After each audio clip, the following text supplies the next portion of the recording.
centre. Oh, this could be an opening. The man didn't want to have the opening. It's Lawrence Shackleton. That is the moment. The moment of matters. Welcome back, everyone, to Hearts on Sleeves podcast. It's a podcast that's all about Heart of Midlothian Football Club, its fans, and the ups and downs we experience on the way, both on and off the pitch. Hearts maintained their lead at the top of the league, albeit it's dropped down to 4 points now as we drew with Celtic. It was a pretty exciting game for the most part, and one we probably should have won. Here to talk about it all with Adam and John. Trunter's AWOL today. We'll see him back next week. Adam, how was your weekend? Tell me a fun fact about your weekend. I went to see the Shawshank Redemption, stage version. Yeah, it was pretty good. Yeah, that was on Saturday. Yeah, Saturday night. So that was pretty decent. And then obviously on Sunday was at Tynecastle. John, I expect something of a similar level. Interesting fact, I got home at like 5 a.m. on the Sunday, felt horrendous, and didn't even realise we scored the first goal. What were you up to on the Saturday? It was a local pub was closing, so went for a drink up there, and yeah, just ended up going out after, which probably wasn't the smartest. Is that why you missed the Shanklin night? No, that was on Thursday. Well, I was at the last quiz, but Connected. yeah, similar. He went to the Charwood twice, the place that just shut down.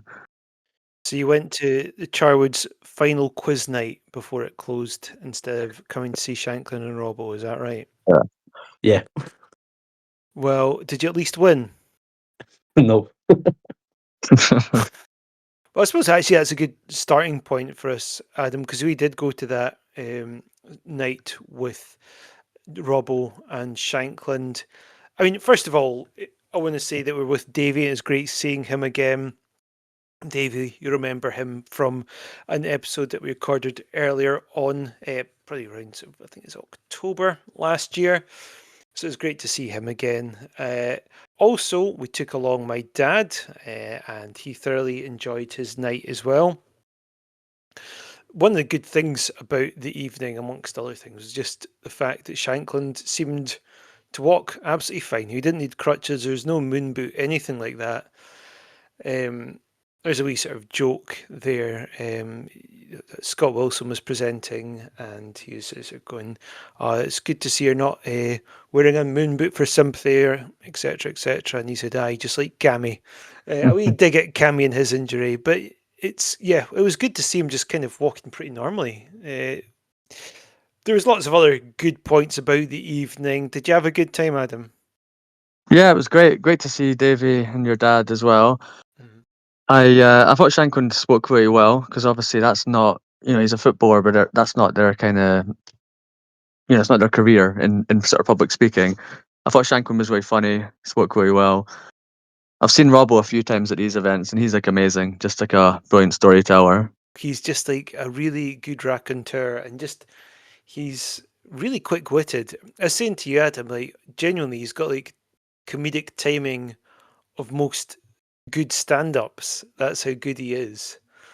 Yeah, he's like a great storyteller, and he's witty, and he's just like, he's better at Scott Wilson is. Scott Wilson's kind of thing is like the sort of jokingly putting people down, but I feel like Robbo's always got a good comeback, and Yeah, he does. I feel like he could talk for like 5 hours and he wouldn't get boring, to be honest. Yeah.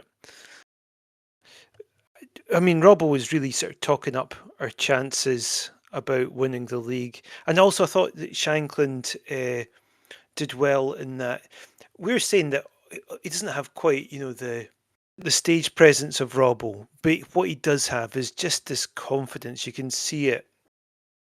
It's there for all to see, just his self-confidence, his self-belief. You can see why he is captain. He's still got that sort of twinkle in his eyes, a cheeky humour, but he's just got a real self-belief that I can imagine is incredibly infectious.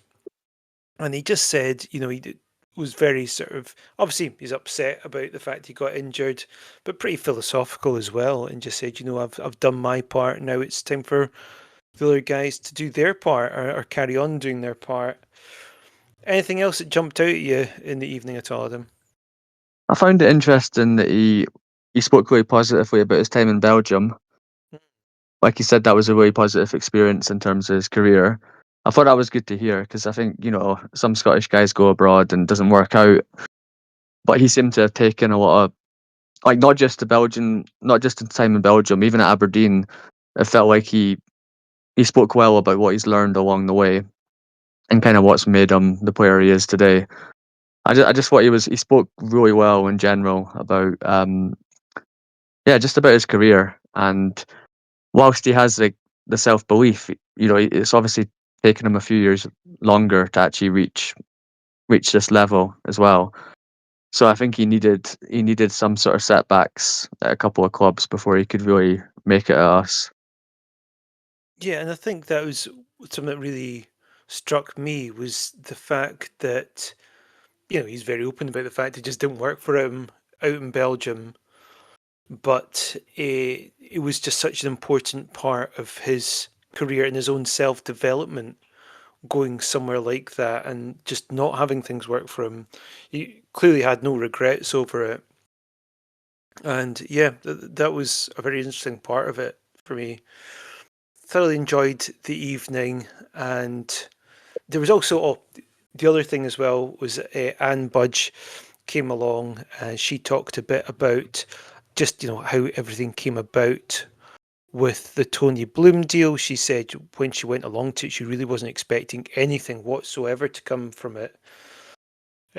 But Tony Bloom just really kind of spoke so highly about and spoke so impressively about what Jamestown does, and seemed quite clearly engaged and understood exactly what Hearts were, and really understood what Anne Budge was saying about the club, and that really sold it to her as much as I think Anne Budge sold the club to him. And yeah, so it's quite interesting just hearing how all the meetings came about and everything.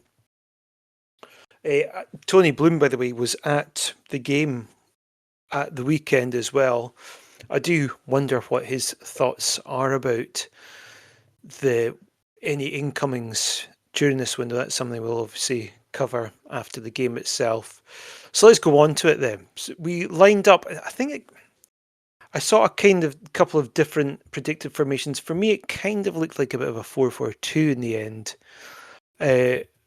In goals, then we had Schwolo dropping out, being replaced by Gordon.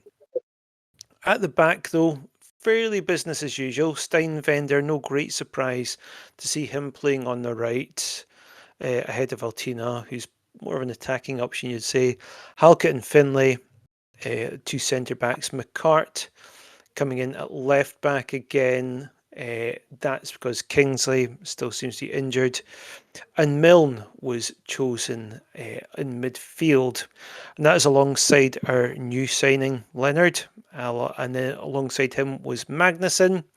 Our attacking trio was Braga, Kizaridis, and Kabori. Now, I think we could probably spend an entire podcast each of these players throughout this game, because there is a lot of key talking points. But initial thoughts, John, about that lineup then? Yeah, it was an interesting one. I think, yeah, as you said, probably this Swallow being in goals was not being in goals. Sorry, Gordon being in for Swallow. It's probably the most interesting one. I mean, Milne playing off the right again. At least we've seen it before, so you kind of knew what to expect from him playing there. But yeah, it was, from looking at our options, I think it was probably the best lineup we could have gone with. Bar, maybe you could have said maybe McEntee playing in midfield as well, but if he's not fully fit, or only just back, there's no point in rushing him. But yeah, I think it worked quite well. Yeah, and that was something me and Adam discussed, was we kind of thought McEntee might play a part, but we understood why he'd be chosen as an option off the bench, considering something you pointed out last week, John, was that McEntee would have to play with a painkiller injection basically to play. Adam, as for Gordon and goals, when McInnes's comments came out ahead of the game, it was pretty much what we were saying to each other in the pub beforehand, just that he was looking for experience, what with people like Devlin out, with Shankland out. You did mention something to me that did, I don't know if rung alarm bells, but it just made me think I really don't want us to go down this path again. Just remember when Xander Clark kept on switching out for Gordon in goals. I just don't want us to go down that path again, Adam. Yeah, I wasn't expecting to see Gordon starting. I mean, I don't mind that, and like we said in the pub, I think the main thing for me is I want there to be an established number one goalie. Maybe McInnes has now decided that's Gordon, and maybe his comments are partly just to keep morale high with Schwallow. I just wouldn't want to see. Yeah, I'd rather we just had an established number one for the rest of the season. Certainly, whether that's Gordon or Swallow, I don't mind too much. But no, I don't want us to see us switching back and forward. So I think that's my main concern. Yeah, And I get the idea, Gordon, like maybe playing against Celtic because he's the better shot stopper, and we're missing some experienced players. I'm a bit surprised he didn't play against Falkirk as well if he was kind of going to come back in properly. So yeah, it'll be really interesting to see what we do against Dundee United. But I certainly hope we have an established number one because I don't think you can keep switching back and forward. But I guess we'll have to wait and see what happens over the next couple of games. I think as well that we would have changed that if it wasn't for the injuries to Devlin and Shankland, Benny being out. Like you're saying, maybe going with a bit more maybe experience and shot stopping if we thought Celtic might be a bit more up for it without those players. I mean, I think it's certainly possible that that's the reason he came in. Without Shankland and Devlin and Benny, maybe we needed more of a leader on the park and someone that's played in these kind of games many times. Just really interested to see if that's him number one now, or if it is just an almost sort of tactical move. I guess my concern is that I think McInnes is good at talking to his players, but it's quite rare for keepers to come in and out of the squad. Is there potential for Schwallow's confidence to have dropped? I mean, he's a seasoned professional, Schwallow, but at the same time, he didn't really do much wrong in the Falkirk game. Is there potential that chopping and changing like this could dent his confidence? So that's my concern. I think also I'm going to skip right ahead to the free kick where Celtic scored the opener. Could Gordon have done better with this? I sort of said that to you when we were in the taxi going back, Adam. Yeah, he did. Yeah, it's one of those ones I feel like it's so tight because you think if he's maybe one step slightly further across, I think he maybe gets a hand to it. But again, it obviously is just a brilliant strike. Like it's quick, it's right in the corner. I don't know if maybe it's an expectation because it's Gordon. You kind of think, oh, he should do better. He should save it. I think if it's a normal keeper, you probably go, yeah, fair enough. It's just a brilliant free kick. yeah. I think you did call it on the way back because I didn't. I just at the game thought it was just a really good goal, and I kind of agree with you. I think the reason it's getting scrutinised more is just because the expectation with Gordon is he's gonna pull off spectacular saves. You can maybe fault his positioning a little bit. I think it's hard to really criticise him too much for it though, because it was an excellent free kick. It just wasn't quite in the top corner though, as I kind of thought at the game. It was a little bit further along than I'd realised when I watched it back. I think it's the power though as well. Like it's not like he's sort of like floated in. The guy's got a decent strike on it. But also, I'm saying about the positioning, but at the same time, they've put the two guys just to the right of the wall. So I think he's maybe stayed slightly more to the right, just in case they do that sort of technique where they'll move out the way and he just hits it in the sort of other corner. But Yeah, and I it's think it's tough. harsh. I mean, I think if it was I kind of wonder if it was following goals, if we'd really be criticizing it. I think it's just Gordon is such an amazing shot stopper that you can always find fault, I guess. But I mean, whatever it was obviously a great strike, and I think very difficult to save no matter what. The reason I brought it up was because I didn't think it was right in the corner, and I think he was maybe just a bit. Yeah, his positioning wasn't perfect for it, and you just feel Gordon would have saved that from 5 years ago, for example. Do you feel he would have got to that? Would Follow have got to? That's what the people around me were all saying. I'm not sure. I do think it struck very well. I just thought it was an interesting, point of conversation, and I just throughout the game, the issues. I think generally speaking, I do think Gordon had a, a decent game. Some of his distribution, as usual, he's not getting away from it, is not great. I'm just not convinced I saw enough within that game to merit dropping Follow over him. Do you know what I mean? Absolutely. I mean, I wasn't. I don't think any one of us would have predicted that, would we? I just assumed. I assumed Gordon would come back for that St Mirren game, potentially playing in the Falkirk game because it was the cup game, and I thought Swallow would become number one after that. So yeah, and until we see who starts in the next game, I think it's hard to comment because it's really hard to tell if he's just bringing him in because it's Celtic and Yeah. he thought that's who we needed, or if he's actually thinking Gordon's going to get a run now. So yeah, I'm certainly was a big shock that he started. Next player I want to talk about is that new signing, Mark Leonard. Just brushed over it in the lineup. We were both, I think all of us actually were really excited by that. As soon as the story came out, I posted it into the group.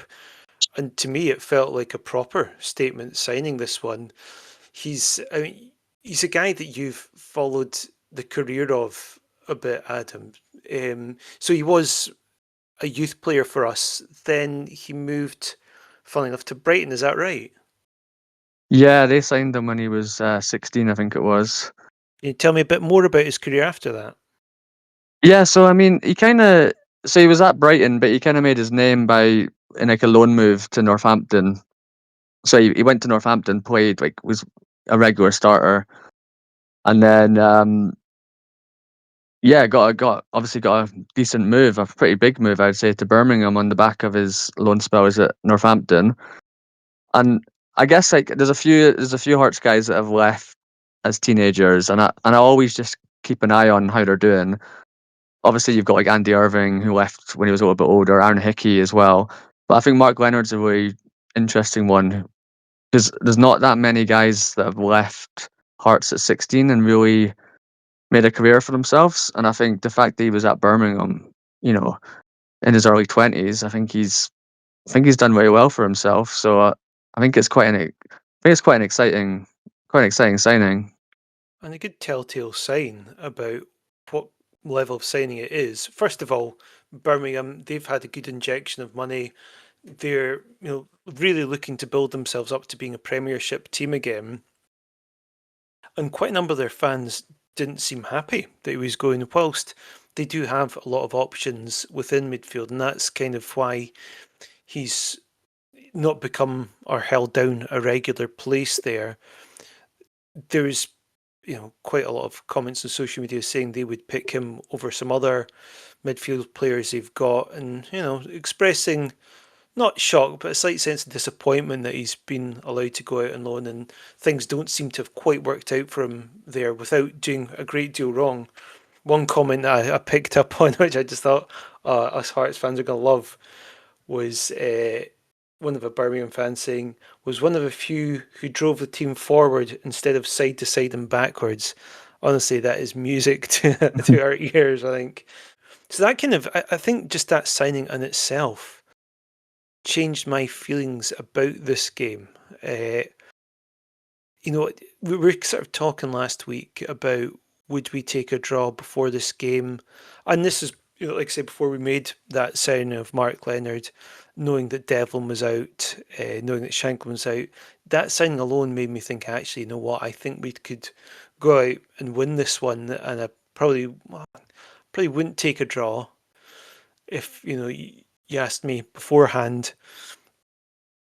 So yeah, to me it was a exciting and yeah, a statement of intent signing for me. I think it's a big one.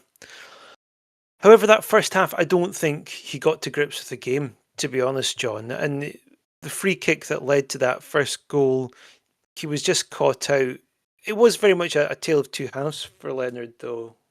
Yeah, it was hard to tell if it was like a wee bit of like rustiness, and maybe not playing. He's obviously played a decent bit for Birmingham, but maybe not, starting games, not being ready from the start, or maybe just a bit of sort of pressure, of the occasion, maybe underestimating, how tough it would be. I've obviously not, he's not played in Scottish football professionally, so it probably is a bit of a jump from, but yeah, it's first half. It was just like a sort of, it's like a millisecond. Everything was just slightly behind. His touch was maybe just a little bit too slow, or he was taking a little bit too long on the ball. But yeah, you're right. Completely changed in the second half. It was like he just suddenly realised that he was in in the game and just started controlling everything. So yeah, there was a tale of two halves, but I definitely think we got to see what we will see for the rest of the season in that second half. This season, like in the Championship in England, that's the highest level he's ever played at. And I think it must have been challenging for him just suddenly getting signed and your first game is at home at Celtic. So I kind of feel like hopefully it was just him getting to grips with things, because I felt like he got much better, much better as the game went on, and I think he looks like he could be a good signing. It's funny because I think if he'd had two halves like the second half, he would have easily been man of the match. Whereas if he'd had two halves like the first half, we'd be thinking, "Oh Jesus, what kind of a poor signing this is?" You know, that's the level of difference. And I also wonder if there's maybe some tactical thing. Maybe McInnes just had a wee word with him, change things about a bit just to make things easier for him, or make things more smooth for him. I don't know, but the change was hugely noticeable. And if it was something to do with McInnes, I think that really needs to be applauded. The fact he was able to pick something out from his performance and change it and manage to get really instant results. They did take the lead, and whilst I wouldn't say it was a game full of quality, we did more than enough to come in, and we probably felt a bit hard done to go into that second half a goal down. I think just also virtue of the fact Celtic really didn't offer much at all. We had a huge moment with Kizaridis, but look, the finish wasn't great, although I do think Schmeichel did very well to save it. But fair play to Kizaridis for even getting that opportunity. It's a mistake from Trusty, and Kizaridis did brilliantly just to catch him on it. However, it did mean that I think it's his first second touch kind of took it slightly away from him, so that whilst the finish was a bit predictable, I do fair play to Schmeichel. He's probably had his best game, probably his game of the season against us. Made some really top drawer saves in this match and kept Celtic in it, quite honestly. Going into that second half, what were your feelings about it?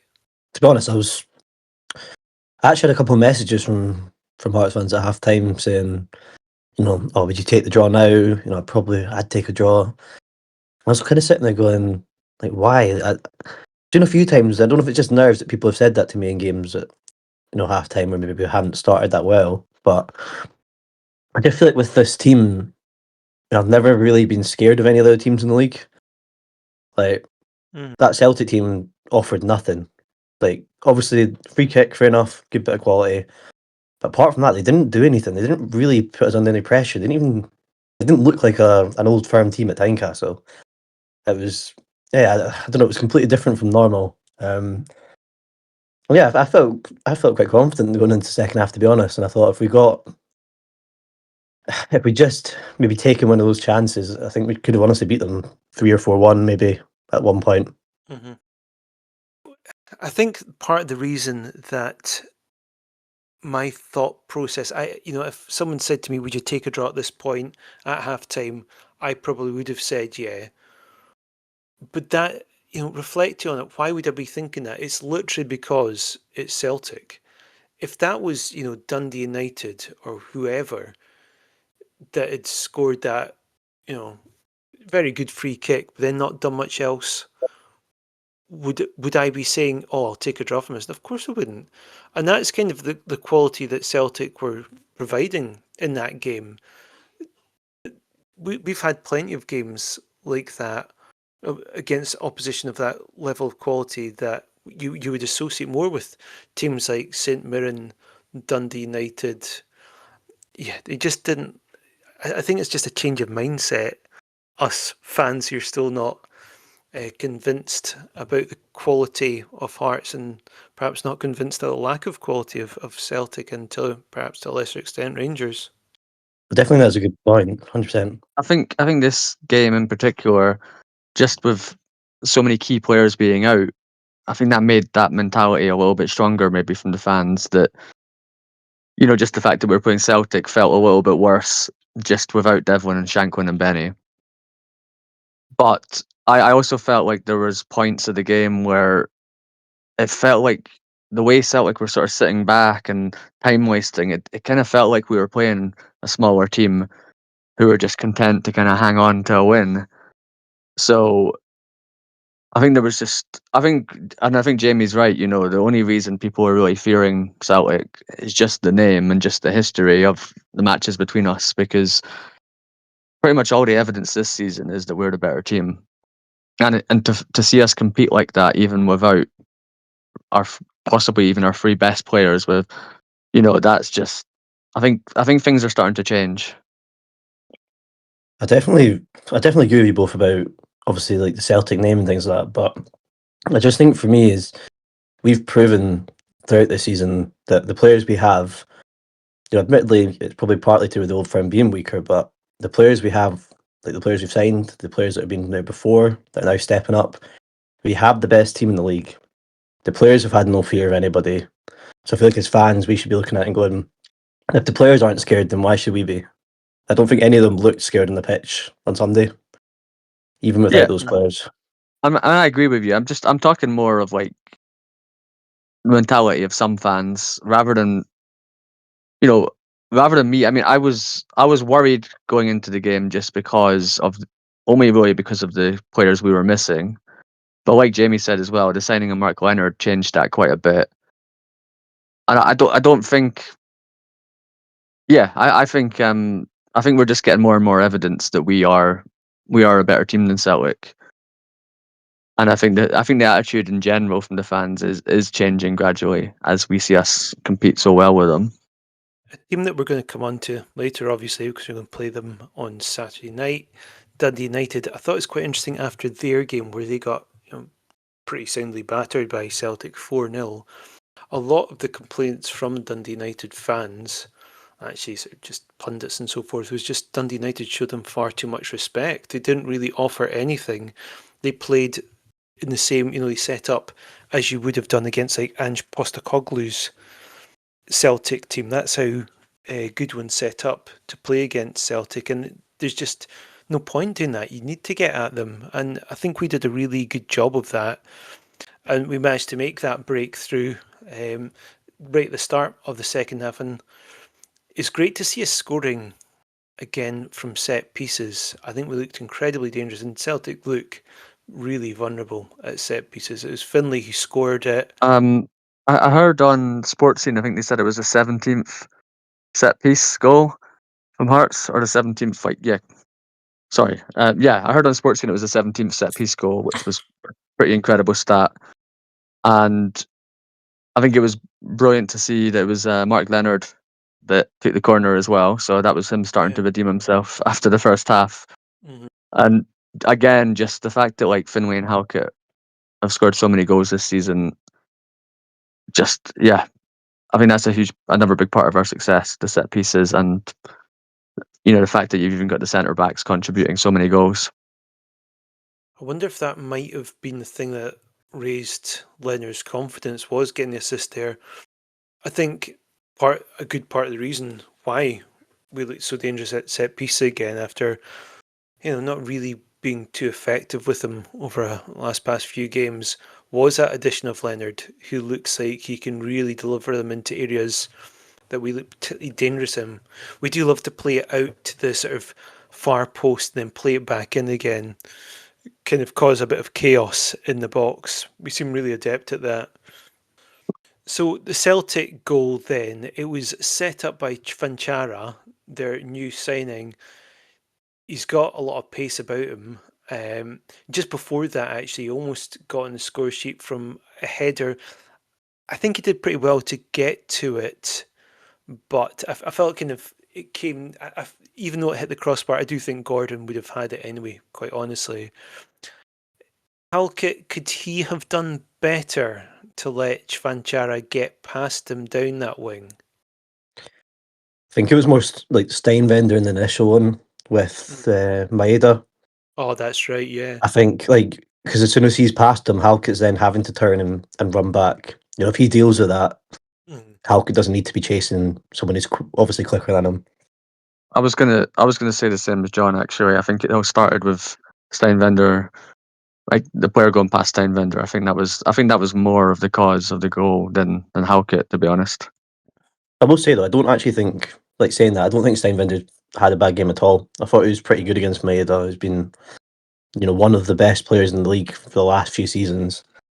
But sometimes he just is a bit rash. I think he just got too tight to him. It was, I mean, to give Celtic credit, it was a well-worked goal, and it really felt out of nowhere. Up until that point, that header from Chvanchara aside, they looked like they were going to concede another, but they just managed to create something effectively out of nothing, really. Obviously, we're going to talk about Celtic's red card, but to my mind, there should have been a red card before that. Do you know which moment I'm talking about? 100%. So I was watching the UFC on Saturday night, and I actually saw one of the moves that was used on Sunday. I honestly still can't believe that that's not even being mentioned that much. Like, sometimes a player blocks you off, you'll push them or something, but he's literally put his hands up to his face. It's like the one Dean Shields on Gordon. It's that Yes. same sort of movement. He's just pushed him right in the face. I don't understand how it's not a red. Mm-hmm. But I think I was raging about that one for about 10 minutes after it happened.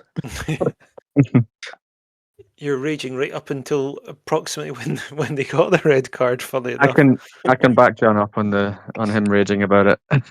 Chvanchara went right up to Leonard from kickoff after their second goal, Celtic, and just basically pushed him, like grabbed his face or neck and pushed him to the ground. Sometimes when there's a bit of arguing on the pitch and there's a bit of back and forth, and both players get a yellow, fine, move on. But the fact he just ran right up to him from kickoff and did that without any provocation, I don't understand how it's not red. Genuinely, I don't understand how it isn't. And what's frustrating for me is you're seeing, so Celtic, I don't know if you've seen this, but they're appealing the red that Trusty got. Their first red card since, when was it, 2024? And the first one in God knows how many games. Against us. 84th game. 87. Yeah, it was 87, I think. That was the 87th game. Or would have been 87th. But the last one was against us as well, and I'm pretty sure they appealed that. So, daft. Yeah, but they're handily enough ignoring the fact they quite clearly should have got a red. Right, Adam, what's your thoughts on the Trusty red card then?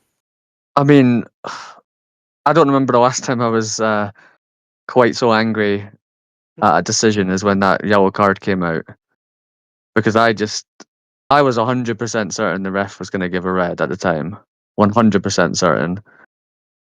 And then watching the highlights, I'm still certain. I mean, it's a clear goal scoring opportunity. I don't know how. I really don't. I was honestly shocked that like O'Neill was questioning it and that there's been debate about it. I really just thought it would be accepted as a red, if I'm honest. On another note, I think Kurjata played a great pass to set that up, and I think Kurjata had a really good game. But yeah, I was stunned that there was even a debate about it, if I'm honest. John, your thoughts? I think it was almost funny in a way because it was, usually if there's a bad decision, everyone starts getting really annoyed, but there's kind of this like just collective like jaw dropping almost, where everyone just went, "What? like, how has he possibly decided that?"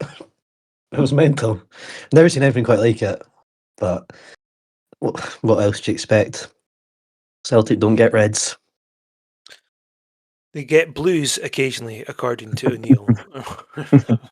Weird as fuck comment was, but yeah, I mean, so the argument is that the ball was going away from him. So if he's going to get a shot off, it wouldn't, I don't know, wouldn't be direct at the keeper. Something along those lines is what they're going for. I mean, It's a one-on-one. It's going to be a one-on-one. Like, he's going to have a chance. It's not like they're acting as though Kabori's really slow or something as well. He's ahead of the guy. yeah. He's going to have a shot. Guaranteed he's getting a shot off there. Unless he does his usual and falls over. But if he stays up on his feet, he'll get a shot. But it was a more clear cut chance than the Dundee one, where Yeah. Swallow got sent off. Like you can say both were reds, but this was a more clear cut chance for sure. I don't think you can debate that. I mean, the Dundee one, the ball was going away. This one, the ball was going towards the goal. I mean, maybe at an angle, but yeah, I've never quite, like John said, I've never quite seen a moment like that. Not for years. That felt like a game against Old Firm. That's Yeah, the only bit. that's what you're up against. And then Martin O'Neill, he's experienced and I feel like he has more influence than he should probably on these things. It would not shock me if they won the appeal. That's the thing. That's Scottish football. I If would they not do, be. though, if they do, that's setting a tone though for the rest of the season. That I know. I mean, you I'm don't do probably just going anything. over the top. I'm probably going over the top here because I'm still raging about when the yellow came out. Nothing can shock you really in Scottish football. I mean, obviously you had the neutral Pat Bonner as well on Radio Scotland saying it was 100% a yellow. So that you've got to take that into account as well. I wonder why was he watching that game? It's funny because Doesn't watch any other ones. because he doesn't normally go like around the country different teams like yeah. But Think no, you it can was think good. you can name them all the teams in the Premiership. Nah, I mean I don't think he could name a player from the other teams, let alone the teams themselves. The other day I talked about Magnuson being a bit of a frustrating player because you'd see moments of brilliance and then moments that'll frustrate you. I think I got the same feeling from Kabori in this one because, look, by and large, I do think he did a pretty decent job, but did he have roller skates on or something? He It's was mental. skating about the place. Oh, I'm going to sort of talk more generally, briefly about the chance we got. So, we did get some big chances, and actually, I don't want to bring Kabori into this part of the conversation because, no, to be fair, no, many chances really fell to him, and definitely caused problems for the Celtic defence.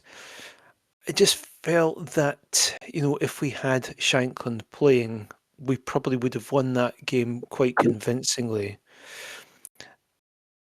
Do we think then that Tony Bloom would have been looking at that game and thinking we should get another striker in this window to finish chances like that?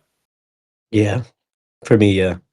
I mean, you're right about what you said though. He did sort of the parts of the game they had to do well by just being a handful, but that comparison about him and Magnussen, you're definitely right. Except like with Magnussen, you kind of always feel like he's got that like control and the ability to still do like the simple or sensible thing, whereas Kabori is just a bit more all over the place, a bit sort of erratic. But it's hard to I'm say. He's not played much, has he? So Yeah, I know. I'm just hoping this like over enthusiasm and he'll calm down a bit because he's got a bit of a Bambi on ice kind of vibe to him at the moment. Mm-hmm. But I do think we'll sign another striker because McInnes was asked about it and he said they're working on one or two things on top of Mato. So I think we'll see a striker come in the next few days. But do you I know the one still I minute? still Sorry. quite like Kabari. There's something likable about him. But yeah, Mm. it is hard when he falls down maybe like 50% of the time that he's running with the ball. But apart from that, I I do think he's got think he's got potential. part of it is that we've not seen him in his sort of best moments yet, because that red card's the first time that he actually had a ball played in behind, which is Yeah, what that's a lot true. of his goals were from last Mm-hmm. season in Estonia. So I think it's hard because I'm trying to be nice and be like, if he gets these chances, he may be better. But like genuinely, 90% of me thinks if he goes through and goal, he might just miss the ball or genuinely fall over. Mm. So it's tough. I hope he gets I mean, more chances and things, but I don't know. I think we do need someone in. he's never had a run. He's not for well, he had maybe a run a couple of months ago, but he's not really had a run of starts for a long time. And I don't. Yeah, I think we'll sign another striker. I just don't. I wouldn't write him off, Kabari. I think he showed something. There must be a way of working on it so that he doesn't fall over all the time. Like that, that's got to be something McInnes can work on with him. You know, surely that's not part of his game forever. That he's going to fall over a lot. I think it's something he needs to work on with Gogs, a kit man who can just give him longer studs or something like that. But yeah, I guess the reason I'm asking that question is because it's kind of, do we let Kabori just have a run in this team? He's clearly capable. He don't score back-to-back international hat tricks without some decent level of finishing ability. Do we let him have a run, or we just think, actually, no, we really need to get someone else in? Because, yeah, I'm just, even if, I guess, even with Shankland not injured, we'd still probably be looking there because you'd want maybe just that extra option, because you have to think Kabangu's probably on his way out, right? Yeah. You probably want, because always plays or always tries to play with two strikers, you probably want two options of two different strikers, don't you? So I think, kind of regardless of whether we think Kabori should or shouldn't get a run, we will probably dip into the market there. I think we'll sign a striker. We've shown with Mark Leonard we're prepared to bring someone in without even. It sounds like we don't have an option to buy. We've brought him in as cover Yeah. for injuries, and I think we'll do the same with Shankland. We'll bring someone else as cover. Kabari will remain as a squad player, get plenty of sub appearances, maybe the occasional start. But I could see us doing another kind of move like we did for Leonard, but for a striker. Just Isn't because the magnitude of this season, the importance of getting someone in. I think whether they rate Kabari or not, and they obviously rate him, but I do think they'll look to bring someone in as more of a replacement, given that Shankland is out for a few weeks. I think the Kabanga thing is interesting as well. The fact they didn't even come on. That obviously we've seen Wilson for the first time in however long. Like you'd kind of presume that there must be interest in Kabanga or something going on. Otherwise, I don't see why why Wilson would come on ahead of him at this point. Um, it'll be interesting, but also it's interesting the fact that, as you were saying, that McKenna said, one or two. Like, if there's two potentially coming in as well as Mato, Mm-hmm. wonder what the other position is that we're looking at. So Mato, when he comes in, it does sound like he should be, Touchwood, coming in this week. He's more of a winger than a striker. Who would he be providing competition to in that winger role then? Eze. He plays off left as well, from what Okay. I've seen. But I mean, you never know. Maybe if Chesnikov isn't up to speed and This is my Jota's thinking. just getting in, maybe he can play both sides. Who knows? So one thing we didn't talk about in the lineup was the lack of Chesnikov. Now, obviously he got some time. It's fair to say he looked like a guy who hasn't had much game time when he played against Falkirk, and now he dropped from selection completely.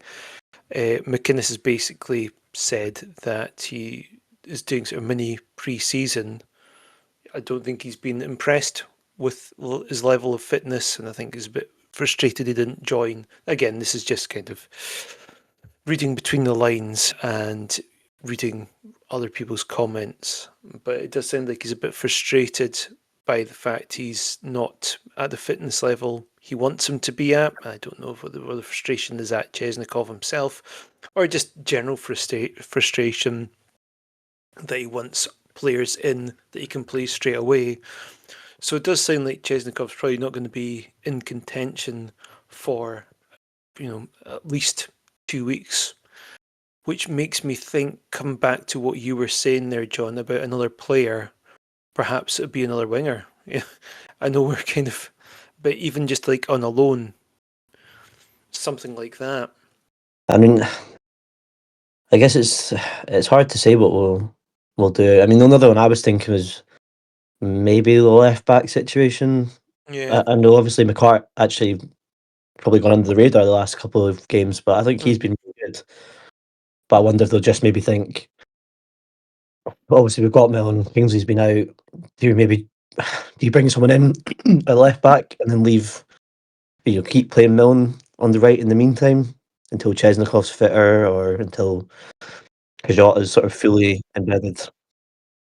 Another player that we might see, however, come into the game for Dundee United, getting ahead of myself here a wee bit, but he was on the bench, so I do want to mention him, is Ajo. He didn't get any minutes, and I said to yourself, Adam, we probably hope he doesn't get any minutes because it probably means we're Oh really God, yeah. struggling. Because obviously he won't be up to full fitness, and he probably was just there if things were getting desperate. However, you would have to expect him to probably be looking at getting some minutes against Dundee United at the weekend. Yeah, it's really encouraging to see him on the bench because I'm sure before they talked about Dundee United being the target for him to come back. So hopefully that shows that he's a little bit ahead of where they expected him to be. I think we'll ease him back into the team based on what happened, obviously with the injuries in the past. But Mm-hmm. it is great to think you've got your record signing. He's not even played 90 minutes yet, Yeah, and he could end up being a really important player for in the latter part of the season. Because I feel like he's kind of forgotten about almost in the yeah. midst of everything else. They obviously rate him highly, so who knows what will happen with him? But good to he's almost like a new signing now. And talking of players that are increasingly feeling like a new signing, Kurjota, is that the most amount of minutes he's played then in one I game? looked up; it was the second, the All right. second most. The top two, including this one, were like 20 plus minutes, but this was, I think, the second the most out of all his sub appearances. I think this feels like the most likely he's got to getting a start for us after that performance. I thought he did great. He His did. Yeah. his like passing, his crosses are just brilliant, Mm-hmm. and I'd love to see him get more minutes. I'd love to see him get a start at some point soon.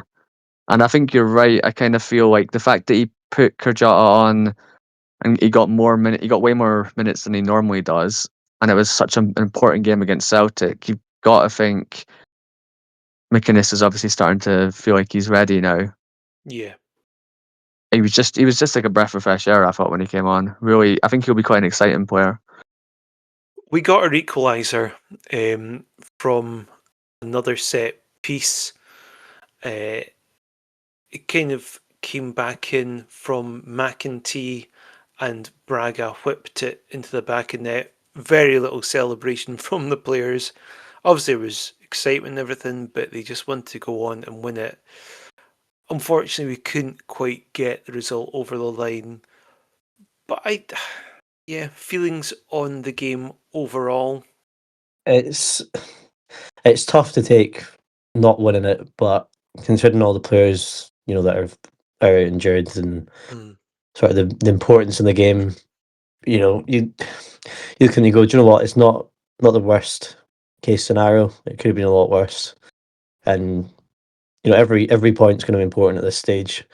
If we'd lost that, with those players being out, it could be a big sort of mental factor in the players too. Start thinking, oh, maybe we aren't good enough without these players. But now we go to Dundee United, with hope. We've scored 2 goals, which could have been a big problem without Shankland. Yeah, I just think we've got to keep looking ahead and just take every game as it comes. So looking forward to Dundee United.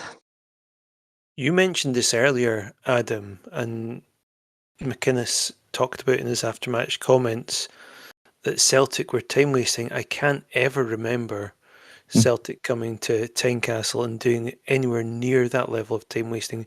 Genuinely, it wasn't even when it went down to 10. They were doing that. Yeah. I could even look back in the first half and still think of examples of it.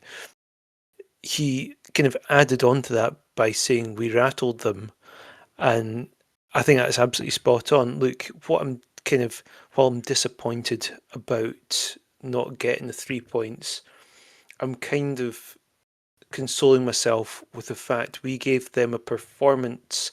We gave a performance that would have, I think the Celtic players in the changing rooms afterwards, they would just be breathing a sigh of relief that they've actually managed to scrape a point from that. And they'll know that we've had 2 of our key players out and they still got, pretty soundly beaten, if not in scoreline, certainly on performance.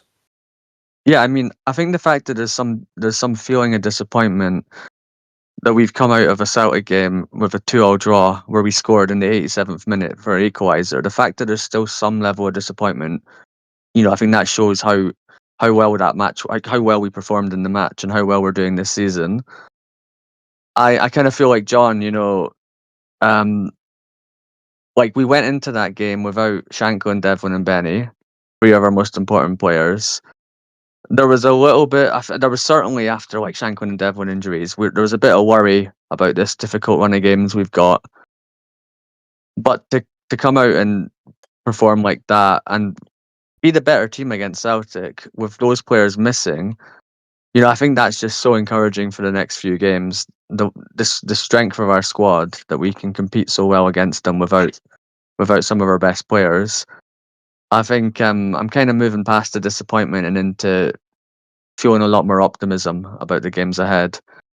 So I think I think we've really got a good squad, and with Mark Leonard coming in as well, and hopefully 1 or 2 others, I think there's a lot of positives to take out of that game. And ultimately, like John said, if we'd lost that game, it would have been a huge like dent in the morale. But to come out with it and still get a point, I think we can really go into the next few games with some confidence. Well, the first of those next few games is against Dundee United. There does seem to be the tide is turning slightly on Goodwin at the moment. Dundee United fans aren't too happy, certainly with results, and also the play from Dundee United. They do seem to put a lot of men behind the ball, which could make things difficult for us to break them down, especially if it's a wet pitch, which I'm expecting it probably will be. But they did have a win against Ayr United in the Scottish Cup to put them through. Perhaps morale might be slightly improved after that, and they do have a couple of extra signings, John. A midfielder, we think, and a goalkeeper, we know. Able to shed a bit of light on to any of those signings? Yeah, so the midfielder, I can't remember his first name, but it's like surname's Neil Ferrugia. Ferrugia, yeah. Yeah, looks like he has played a few games this season for Barnsley, but tends to be more of a sub. Looks like he plays off the right. The other one, which was just obviously while we've been recording, sort of saw a message pop up saying that they're after a goalkeeper. Something we obviously have spoken about earlier was off before we started recording was that they've got pretty weak options for goalkeeping. So I mean, it's a shame, but yeah, I think what was the guy's name? It's like Maynard Brewer or something like that. I don't know if he's particularly got any, real. I've not got much knowledge of him. I know he played for Ross County because the photo of him, he was wearing a Ross County strip. So, presuming that's about it. Yeah, Ashley Maynard Brewer Well, there we go. from Charlton. But that's about all I can tell you, to be honest. And Mhm. it's not confirmed or anything. It's just a rumor, so you never know. Might not. Yeah. We expect they will be looking at a keeper in this transfer window. My hope is they don't get over the line before we face them on Saturday. When they played Celtic, they played a 5-3-2. I won't be surprised to see something similar when we play them. One player we definitely won't have, well, alongside Devlin Shankland, we know, Benny, he will be banned for this game as well. But that does give options for us to bring in other players, perhaps start as Joe. We don't know if that will be the case. What are you hoping or do you expect to see from this team, Adam? I can't see Ajew starting. Definitely not. I think if he'll be on the bench, he might come on. I mean, I'm kind of still hoping that we might have a new signing that plays, maybe even a striker. Overall, though, I'm feeling pretty confident. I mean, Dundee United have lost. Like, I know they beat Ayr, but they got hammered by Celtic. They lost the Dundee derby. I think we should. I think we should go there with a lot of confidence, and I could see us winning. Like, I don't know. I feel like I could see us winning 2-0 or something. Like, I feel like comfortable. I could see us having a comfortable win. To be honest, I think we really need a win just to keep the confidence high and to keep the gap at 4 points at least. So yeah, I'm feeling pretty confident, to be honest. Much more confident than I was before the Celtic game. I think I'd be incredibly disappointed if we didn't Oh yeah, get a win from this one, to be honest. absolutely. It certainly wouldn't do our title challenge any favours as well. This to me seems like a good game for Altena to come on. We need to, if they are going to play it stuffy and try and bring try and make things difficult for us, why not bring in someone who offers pace and offers different options down the wing? Steinvender, he obviously had a pretty solid game against Celtic, but to me he's just quite defensively minded. Would you put Milne back into left back and maybe pop McEntee into midfield? What are your thoughts, John? It's a tough one. Again, it's good to have these sort of debates. We've got this many options. I I think McCart's done well enough at left back that he can probably get away with starting Milne on the right again, and I think he might start with that and see how it goes for the first half. I can't see there being many changes, to be honest. I don't think anyone looked, particularly like they were struggling at the end or had picked up any knocks. So I'd probably expect the same sort of lineup and then sort of make changes reactively more than sort of proactively. Looking at what other, before we come on to our predictions for the game, I do want to touch on what the other two teams that were competing for the title have got coming up. So Celtic, they'll be playing Falkirk at home. I think that'll be a difficult time for them. Then they'll be away to Aberdeen. I've genuinely no idea if that'll be a difficult game or not. They had a pretty resounding win at the weekend, Aberdeen. It was admittedly against Livingston, but the fact he scored 6 kind of raised my eyebrows. Then home to Livingston, you have to imagine will win that, and away to Kilmarnock, you have to imagine they win that. Our next 4, Dundee United, we know, and then away to St Mirren. Then home against Hibs, away to Rangers. It's quite a difficult run of games. Before I look at what Rangers games there are, points-wise, what did you like from that? So run through them again. Dundee United away, St Mirren away, Hibs at home, Rangers away. I know you'll want 12, but is that what you expect? I think 10 points would be a brilliant outcome, and is probably. I think 10 is what I'd kind of expect. I mean, Mhm. I think 10 would be a great result because obviously we'd come through the first 3 games and get a point at Ibrox. Because I think we should be going. We should obviously really be looking to win the next 3. Yeah. Dundee United, St Mirren, Hibs. And to be honest, I think at this stage, a point at Ibrox, I think that would be a good result given that they have won, quite a few games in a row. So I think 10 points would be a great outcome. What are your thoughts on that, John? Would you say 10 is doable?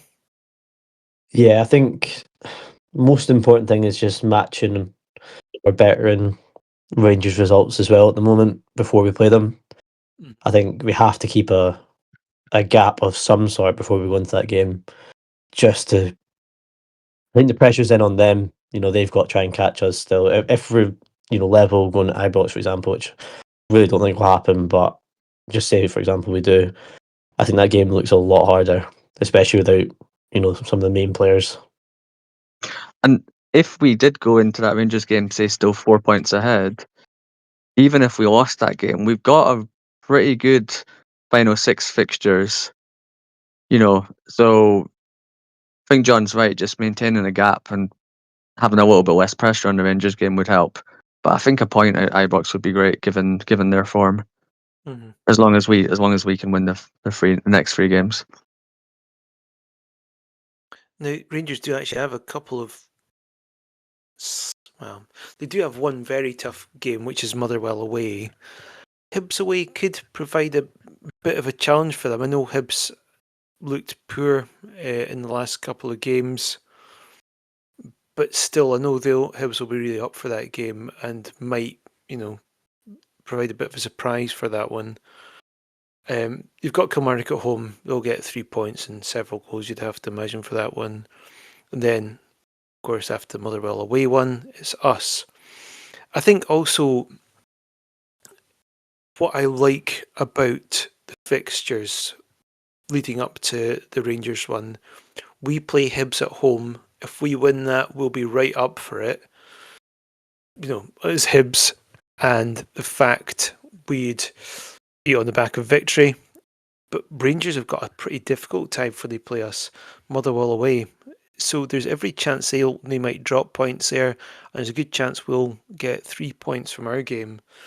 So I kind of like how the games are set out for us. I definitely think there's positivities to be taken from our next 4 fixtures, even if they are, they will provide quite a challenge for the team. Let's think about predictions in Dundee United. You've said 2-0, Adam. You sticking with that, and who are the scorers? I'm gonna say 2-0 Braga and Kurjata. Hey, John, your thoughts? 3-1. I've not slayed him, but I've not given the best comments today, but I'm going to back him. So Kabore, and I think he's going to get a double, and then Magnuson's going to get the one. What about yourself? I'll go 2-0 as well. Actually, sorry, I'm going to have to copy you there. Set pieces again, because we managed to get a set piece goal, and I think Finley's going to do it again, like he did last time he visited Tannadice. And other goal will be from Chizarides free kick. Why not? Do you know who's actually a shout is Leonard. I thought some of his strikes were really good. I was Yeah. thinking of saying Leonard. In the Celtic game, he had a couple of really good shots that got blocked. He was actually on on my mind, but I was trying to be positive about Drought. Fuck it, 3-0 in the 94th minute. Leonard scoring. There we go. All right, I'm going 3-0 then as well, Leonard. All right, I'm going 6-0. Leonard hat trick.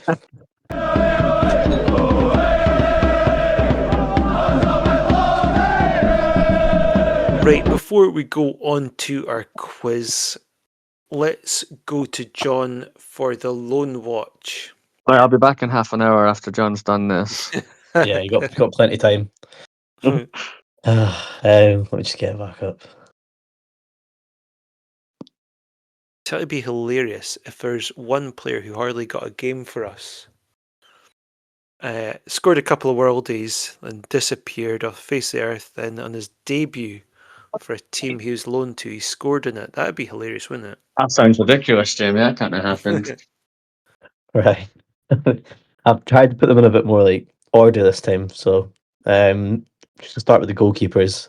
So I've just done each of the like individual positions, kind of gone through it that way instead of it just being Okay. all sort of random, except the ones where we've got like 17 players on loan at one team. So I'm not separating them all out. Start with Xander Clark. He played for Doncaster. They drew 3-3 with Wigan. So he did concede 3, but his actual match rating was only 6.4. So it's, considering he's conceded 3, you kind of expect it to be a bit worse than that. But yeah, not terrible. I think his kickouts were on point, and that's why he got the high rating. Potentially. Could have saved them. Harry Stone next. Airdrie lost 1-0 to Ross County, but he did get a 7 rating in the game. So Cincy actually did alright. McFarlane, he played for Alloa, obviously. They lost 3-1 to Inverness. Some of these players did have ratings, some didn't, so he didn't actually get any rating at all, but he conceded 3, so it would be better we didn't see the rating. Moving on to defenders, got Adam Forrester, obviously at St Johnstone. They lost 1-0 to Dunfermline. He did play 90 minutes, and he actually was the highest rated player for St Johnstone at 7.5. So, since he had a pretty good game. Yeah. It's so weird, that he just came in for one game for us, then back he goes and gets himself a pretty much man of the match performance at St Johnstone. It's weird, these cooperation agreements, eh? Yeah, also, like, I just don't see the point in bringing him back. It's not like because we had Altena and Steinbender as well, so it's not like we're like, that short. Oh no, Steinbender was suspended actually, wasn't he? That's right, yeah, so that's why he came in. You think you could have put like Milner right back if we were really that desperate, but we're done. Anyway, I chucked in this as well just because it was obviously St Johnstone. McPake was the second highest rated player for them. He also played 90 minutes, so I know he's not on loan, but just a bit of an interesting one to chuck in as Yeah, well. I like it. Next, got Lewis Nielsen. Obviously, Falkirk beat some small team. I think it was 4-1 or something. They hammered them. So a Some nice ditties, easy game. Yeah, but he was back on the bench, so he's back to full fitness. So we should have some more updates from him going forward. And then I've got Kenzie Nair. Spartans lost 2-1 to Clyde.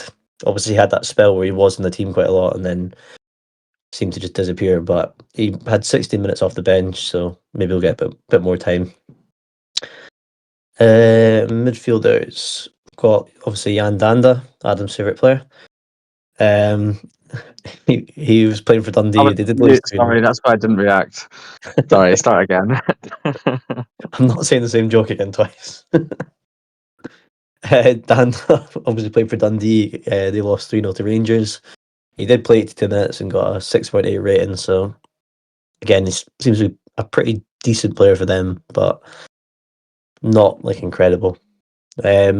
Macaulay Tate, he played in that Livingston game you mentioned earlier, the bit of the mad one. So it was 6-2. Obviously, Aberdeen beat Livy. He played 55 minutes, so sub just after half time. And again, quite an average rating, but 6.5. Next, we've got Bobby McLucky, East Kilbride. They got beaten 2-0 by Stranraer. He did play 90 minutes, so it's good to see him actually getting some game time. And then lastly, from midfields, we've got Sander Carton. I actually watched this one because it was on while I was working, so I chucked on, just caught the last sort of 10-15 minutes, which was perfect timing to see his goal. So he got 9 minutes at the end in a 4-1 loss, but took the goal pretty well. I think I put it in the group chat, so you've both seen it. It was, Yeah, pretty decent finish. Not quite as good as the Dundee ones, but I thought it was a good goal. yeah, Be good to see him have a bizarre good, player. good run out there, right? Like, Yeah, just for a personal perspective for him, I hope he does well. But What a Yeah. strange signing, right? yeah, We'll Came never in, quite scored get 2 it. amazing goals, kind of vanished. I guess it just shows how football can be, though. Like he's obviously Yeah. signed with a bit of premise, and then maybe we change formation or change the style, and it just doesn't work. Yeah, But I've never heard um, anything negative about who he is as a person, or by all accounts and purposes, sounds like he trained well and everything. Just wasn't. It was just the curse of the Critchley, wasn't it? He brought him in, and Susan McInnes came in. Just wasn't at all Yeah. the right signing for us. So I do feel for the guy, and I'm glad he's got his way out of here. All the best to him. We won't see him back here. interesting Definitely, fact but for you: he walks home after every game. I mean, I hope he's managed to get himself a home in Wellington, but otherwise it's quite a long trek. But No, I've seen him a few times, and I've been like up at Fountain Park after the games or something like that, getting some food or having a drink, and you just see him walking past. So he must just like walking. or um, maybe he's been totally dinghied from the rest of the players. you And know, so that exact.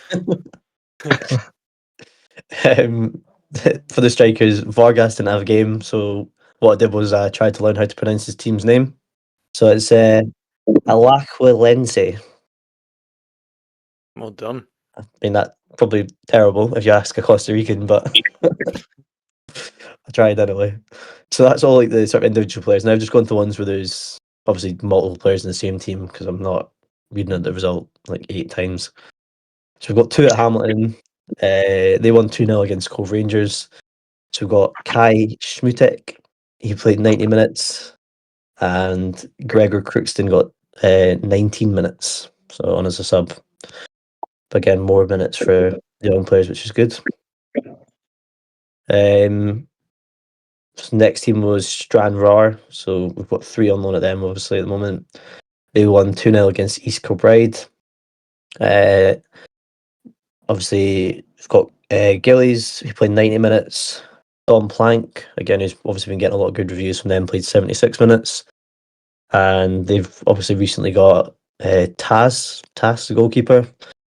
But he wasn't in the squad for this one. And then the final team, I've got Hearts B team here, Montrose. Got 4 on loan at them for whatever reason. They lost 4-1 to Alloa. Only 3 of them actually played. So Stevenson got 90 minutes. Sandilands came on, I think, in the second half and got 42 minutes. Ewan Glasgow made his debut, got 24 minutes. And then Tommy North was an unused sub off the bench. And that is it. Well Well done, John. done. Yeah. It's quite an effort now. I think there'll be more about before the end of the window. Yeah. I It reckon seems to be Wilson. 2 or 3 every week now. I feel like Wilson might be one. Yeah, what we might do in that case, we might just put it on social media because there is just such a huge amount. John suggests we could just put it out in social media and maybe pick out a couple of highlights. Just Yeah. run through everything on our social media and people can just talk, discuss them and get updates on them. Yeah, maybe And then John says like a handful of notable ones, or notable if there's anything notable in their matches, and Yeah. then he says tune into the rest on I Twitter feel or like whatever. if someone scored, then it's easy enough just to say, "Oh, they scored," or "There was an assist," or "This person got man Yeah, of the like the match." cartoon one was interesting, or like one of the youngsters plays as well, that kind of thing. Yeah, because otherwise it's going to take you a long time to go through 20 players plus. No, I feel like I'm back in school doing like a presentation or something. Under pressure. Right, so just the one quiz this week is Trunter is unavailable, so I've gone for the random quiz rather than pick 2-player quiz. So for this one, there has been around 70 Hearts players who've had 2 or more red cards whilst at Hearts. Start naming them, basically. You get 3 lives, and once you use all of them, that's you out. Adam, we're going to start with you. Jamie Hamill. Is correct. He had 3 in his. I always think of him when I think of ill discipline. John, who are you guessing?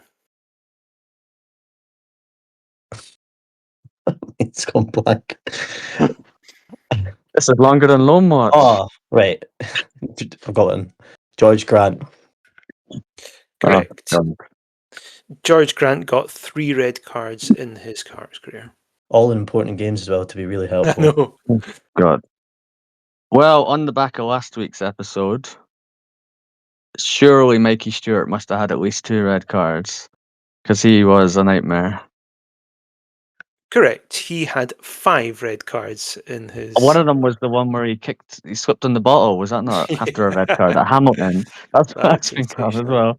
Yeah. Yeah. Back to you, John. Honestly, this one's like just I can't even think. Surely Suter? I don't know if he did. Nope. Didn't get a single red whilst at us. I was thinking the one where he absolutely clattered Griffiths. I think. I mean, that's still 1 red card, but But got away with it, apparently. Yeah. Okay, back to you, Adam. Well, continuing the Mikey Stewart theme, I'm going to go for Craig Levine because I know he punched a guy at one point, his own player, and he was a centre back. Yeah, so he's our joint second highest red Wow. carder with 6. Okay. I'm going for ones that all 3 I'm saying are just guys who look like they would have got a few. I think you're doing good to think about defenders, obviously. It's, Yeah. John. I just can't even think. I'm going to go for Michelin. I feel like he got a couple. You're right. Yep. So he got 4 in his. I didn't think it was that many. Yeah, I know. Neither did Jesus. Oh, I was remember one surprised of by them. I remember one, that's for sure. Mm. The Rangers Which one Andy is? Davis one. Oh, right. Yeah. Ended up getting a 7-match ban or something. Yeah. Stephen Presley. Correct. 3 red cards for him. Trying to think of more recent ones. And I'm going for all ancient ones at the moment. I just can't even think of like that many. Well, Robbie Nielsen. No, he only got 1 red card whilst playing for Hearts. It's not very Gorgie rules me, is it? I know. That's you down to 1 life remaining, John. All right, I'm gonna go for another random old one because all I'm thinking of is guys who seemed like they were like hard guys and that. So Drew Busby. Yeah, I'm pretty sure he had quite a few. He had 3 whilst at Hearts. Back to you, John.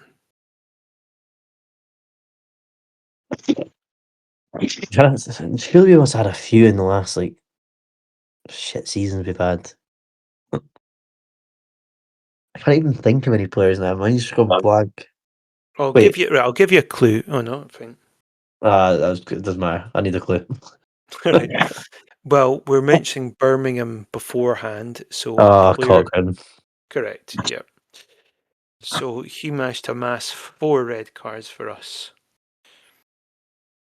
even more than Presley. Okay, Adam. Cole Hartley. Correct. He had 5. God, I'm actually doing quite well on this. I'm just thinking of I actually was just thinking of specific red cards now as well. I'm thinking That's they must have had probably at least. quite a good way I'm to go thinking they about must have had at least one other in their career if I remember one, it. Yeah. and if they played for us for long enough.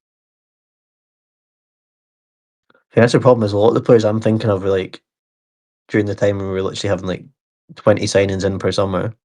That's why I'm going for old ones who I knew were at us for ages. Well, Stuart wasn't asked for that one, but he was a dick, so. Has Halkett? Nah, I feel like has Halkett. I can't even think of him getting one red.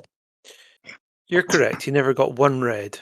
So I'm happy that to be is out. that is you out.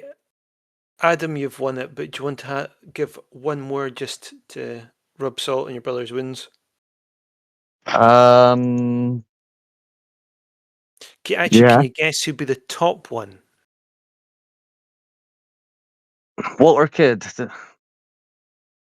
I mean, that he did get a few. Yeah, he got 5, so that makes him I'm joint literally third. basing this all on stories. I didn't even see him play, but yeah.